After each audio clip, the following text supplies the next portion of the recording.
News Radio 1000, KTOK, Gwin Faulconer-Lippert, and it's my distinct pleasure to have author and historian John J. Dwyer here with me this evening, because he was telling me something a few weeks ago, and I found it fascinating. So if you love the Civil War, or you wish you knew more about the Civil War, John J. Dwyer has written a book, The War Between the States, America's Uncivil War, the best single volume of the Civil War ever written, or so the critics are saying. It is now in its fifth printing. And he joins me this evening to talk about the war between the states and the tens of thousands of readers and homeschoolers and people that have taken this book into their, I'll say, family library. Thank you, John J. Dwyer, for making time for me tonight. Well, it's great to talk about, as much as we love Oklahoma history, and one of the things about the Civil War that few of us, even in Oklahoma, know. I certainly, I probably was taught it when I was growing up by an Oklahoma or American history teacher, or more than one in Duncan, but I probably wasn't paying attention or didn't really sink in. But the fact that the Civil War took place right here in Oklahoma, and that's just one of a thousand things that's fascinating that we'd all be blessed to know about. But it got past most of us. So I think that was kind of the reason for the writing of The War Between the States, America's Uncivil War. That, and we just had people time and again after my historical novels about Stonewall Jackson and Robert E. Lee came out, started getting the question, what's a good one-volume book that tells the whole story of the Civil War? And, there's a million good books about the war, but not very many that can tell the causes, the events during the war, and then the consequences afterwards. So that was kind of the genesis of The War Between the States, America's Uncivil War. And I might mention one other thing about it. For those that like our book, The Oklahomans, this book was actually, I guess, the trigger or the genesis of that book, in that Dr. Bob Blackburn, the renowned head of our Oklahoma Historical Society, walked into his office one day in 2005 in the old Historical Society building before they built the History Center, and he had our book on his desk, The War Between the States, America's Uncivil War, and he pointed at it and he asked me, he said, "Can you write a book like this on Oklahoma history?" And what he meant was he wanted to see a book that had lots of pictures, color, action, stories. It was factual and authentic, but told it in a readable form, a storytelling fashion. And so 15 years ago, Dr. Bob Blackburn's really the person to blame for all the work we've done since then on the Oklahomans. But the way you tell stories, well, we have described it as three-dimensional, because you tell about people, and history is really about people. Too often, we get hung up in dates and times, but you tell the stories about the people, and you're very inclusive when you tell the stories about people. You have always included all races, all diversities, and you give everybody's side of the story. So as I understand, there are over 100 dramatic biographical sketches of the soldiers, the generals, the spies, the nurses, the business leaders, educators, ministers, and statesmen. So you get the whole perspective. You asked me recently why the resurgence of this book that is now, as you said, in its fifth printing. The first edition came out 15 years ago, and now we have updated it as we've gone along. But, this year we have seen the greatest sales on this book. In fact, we had to run that fifth printing because of the demand. And the study guide, you mentioned homeschoolers and others, that classroom teachers that would use this book as a resource. We have a companion study guide that's almost nearly 200 pages itself, that has exercises, essays, questions for the entire book. And that study guide we had to reprint as well. And I think, Gwen, it's because people have watched what's happened this year, and they've seen statues now of people on all sides of that conflict. Abraham Lincoln, Robert E. Lee, and Frederick Douglass have all been tumbled from their pedestals. So I think just a few nights ago, I believe it was in Portland, that U.S. Grant and Frederick Douglass were knocked down. And, the leader of the victorious Union forces and probably the most articulate spokesman for African Americans of that generation, that century. So we seem to have, as you and I have talked about on previous programs, equal opportunity offenders that are trying to erase not just one side of history, but now apparently all of American history. There are movements afoot to wipe U.S. history out of the schools. And so conversely and contrarily, we see our book sales going up on the precise subject that maybe poses the greatest conflict and debate in our history, the Civil War, the war between the states. So I have to assume that a lot of people are not believing the 30-second soundbite version that they're seeing on TV and elsewhere, that these great giants of American history were evil, they were wicked, they were selfish, they were just in it for themselves. And people, we are seeing across the country, because we're getting orders from this book from everywhere, north, east, south, and west, even from England, they're not believing the prevailing narrative that some of these people that I've mentioned in the last few minutes were not giants of our history. They want to search it out for themselves. And that's what we've done in this book. As you say, we presented all the different sides. Is it possible that people that opposed one another, not just in Oklahoma history, but in the Civil War, themselves could both have been great people, even though they fought for causes that differed greatly? Well, the book's name, The War Between the States, America's Uncivil War, that's such a title that sums it up so well. How did you choose that? There were a lot of different names that we considered, Gwin, and we were trying to have, obviously, you want a name that's going to resonate and sound interesting when people are considering buying a book, but we also wanted a name that would be faithful to the themes and what we were trying to convey in the course of the book. And, there's a lot conveyed. It's over 700 pages. You mentioned there's over 500 illustrations, over 100 biographies of soldiers, generals, politicians, nurses, spies, photographers, business people, social reformers, people that were leading the Underground Railroad for escaped slaves. And so, in essence, it truly was a war between the states. And rather than being a civil war, it was a very uncivil war. And that's one of the many things that I think has caught the public's attention from this book, is just how brutal it really got in the closing chapters of the war and then the years after the war. So it was a very uncivil affair.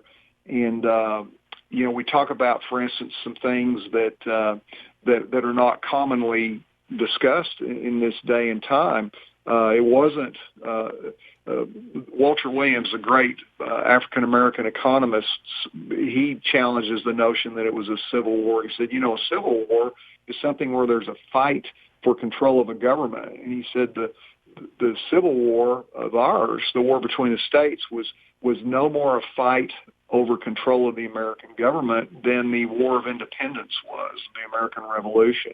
He said it was like that fight. It was a battle for one side to depart and to declare its independence from the other. So there's certainly lots of reasons and ways to debate, was that a rightful attempt to declare independence. But that's one of the things about our book. We talk about how there were many causes of that war. Many people fought for many different reasons.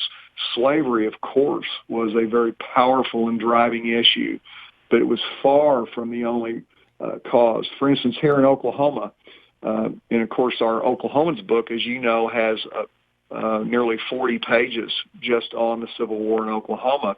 But here in Oklahoma, the great Indian republics, the Cherokees and others, the Creeks, some of those tribes, they split in half.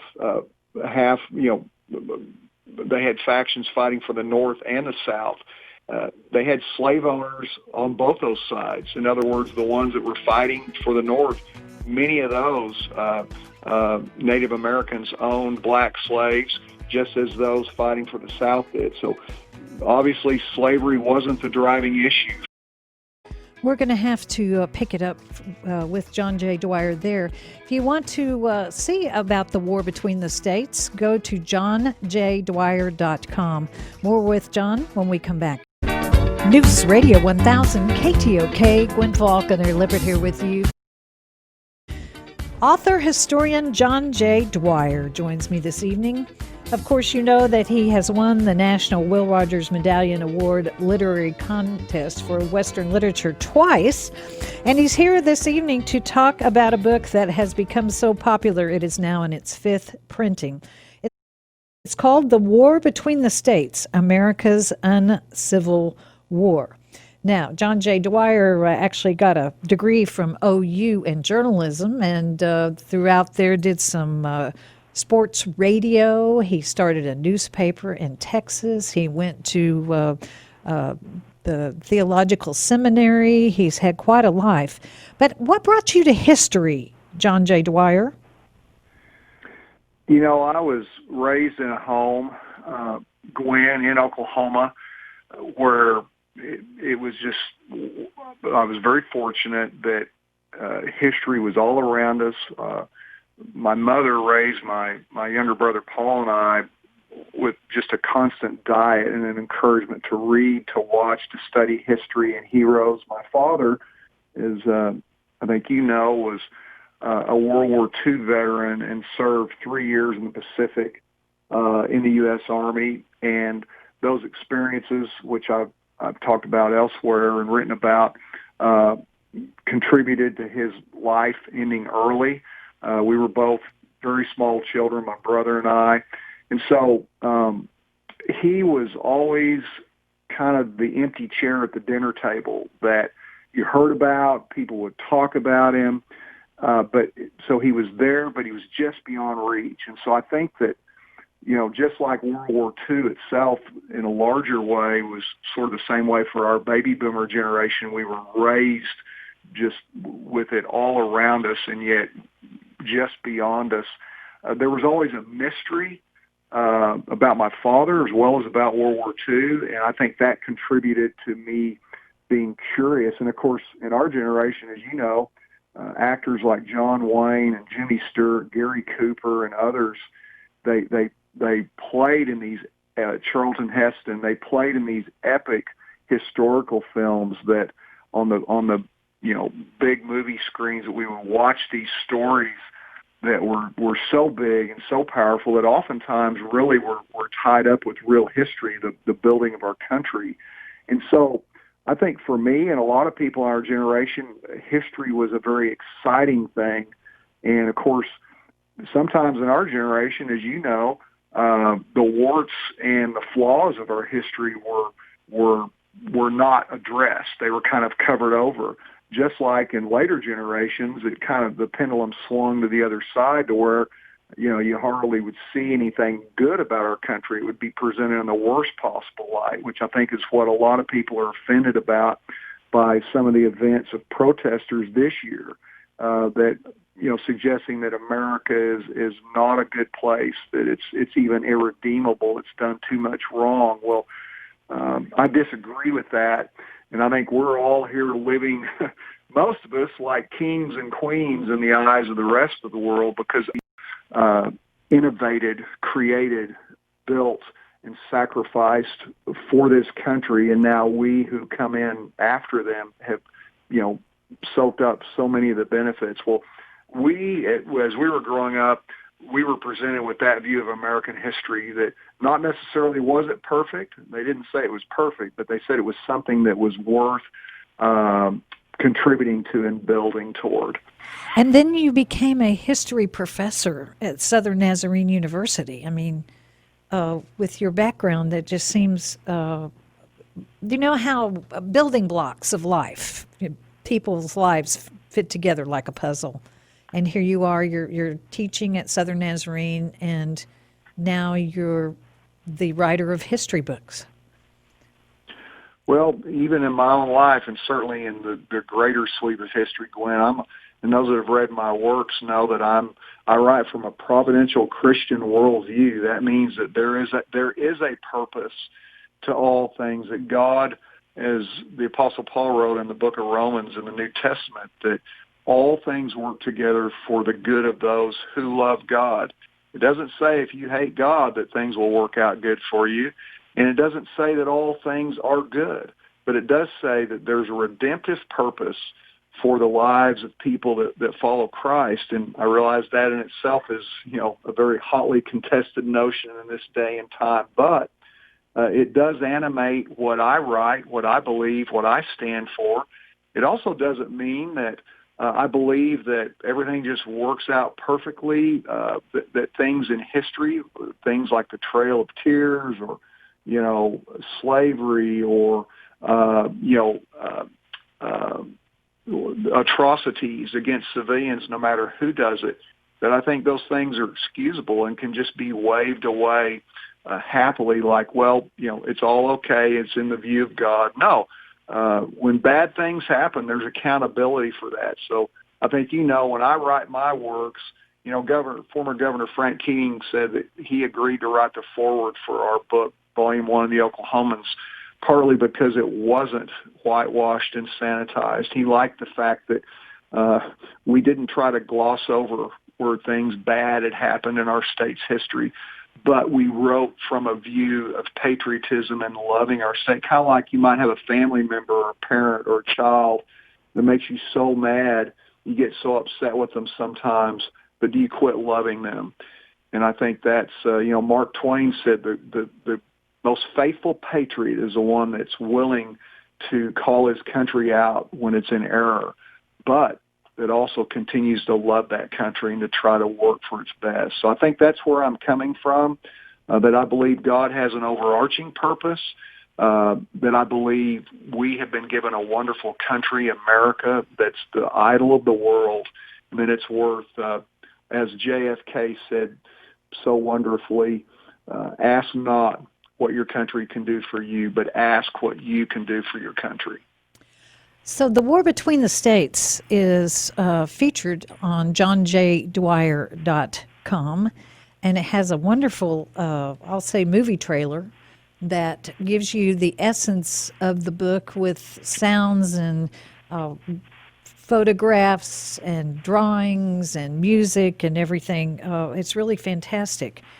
And as well as all of the other wonderful things. As you see what is going on in the world right now, how do you reflect back on the war between the states and the fact that it was so uncivil? Well, I would just say, Gwen, that, one of the things we've heard through the years about our book, The War Between the States, America's Uncivil War, is that people like to pick it up maybe before they go to bed at night. It's written in a way where it's got lots of features and sidebars and little color set-asides to where you can pick it up and you can read a biographical sketch that's not just a paragraph or two that's significant, but you can read it in 5 or 10 minutes, or it might be a particular battle that you can read one thing and digest that in a sitting. You can read the book front to back, or you can pick and choose. You can go to the index and find somebody you've always been fascinated about. Stan Wadey, the great Cherokee chief and the only Native American general in the Civil War who was an Oklahoman, is somebody that we cover in that book, as well as the Oklahomans. But I think in terms of today, I would say that what this book can do and what that event, the Civil War, for all the sorrow and sadness and loss, that great Americans on all sides, as well as male and female, black and white and brown and red, to use the old terms of the racial differentiations, rose up and accomplished great deeds on behalf of their people, the people that they believed they were representing and defending. And so I think there is so much that's inspirational. You know, Robert E. Lee is for instance, he's been one of the chief people to be run down this year by revisionist historians. But Robert E. Lee, if I was a Christian father for my daughter, if I had any example that I set, if I raised her with any principles of Christianity, Robert E. Lee, because I didn't have a father growing up, was probably my greatest exemplar and example as a humble Christian father. And that is the theme for Oklahoma Gold that I am playing now. We want to remind everyone that they can go to johnjdwyer.com and see about all of his books and his awards, as well as hear our radio interviews and our podcasts. And John, you're just the most compelling storyteller, and it's so obvious that you love what you do and you love your country so much. Where can they get a copy of The War Between the States? I would go to our website, like you said, John J. Dwyer, middle initial J, D-W-Y-E-R. You can go to your bookstores, Full Circle Books, maybe go there, Barnes & Noble. You know, these local bookstores support them, and they can all give you that book, The War Between the States. And I would just say each person, if you want your country to be a good, not just a great, but a good country, go before your God and assess, how can I become a better person? How can it start with me? I'm wanting injustice to be corrected, imperfections to be taken care of. Maybe I should start in my own life. I know that's what I'm trying to do myself, and that's the hardest job. But if a few of us could do that, we might be surprised at how it changes our communities and even our nation. John J. Dwyer, you are the best. johnjdwyer.com. I know you'll enjoy his website. You're listening to 1000 KTOK.